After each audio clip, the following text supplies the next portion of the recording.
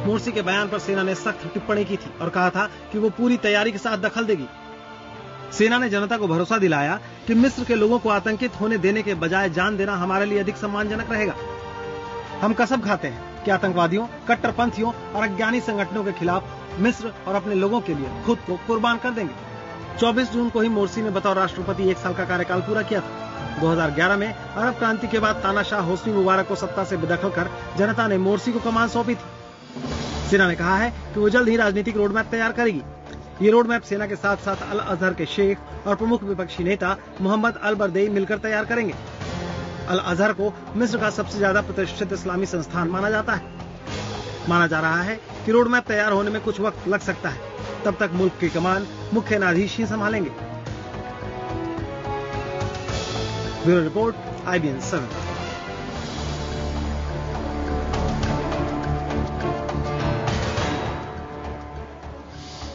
और phone line पर इस वक्त हमारे एग्जीक्यूटिव एडिटर मृत्युंजय कुमार झा हमारे साथ जुड़े। मृत्युंजय, बड़ा सवाल ऐसे में कि जनता द्वारा चुने गए नेता को यूं इस तरह से सेना ने अपदस्थ किया है। ये जो ताजा हालात, ये जो ताजा घटनाक्रम मिस्र में हुए हैं, इसके पीछे बड़ा कारण क्या समझते हैं आप?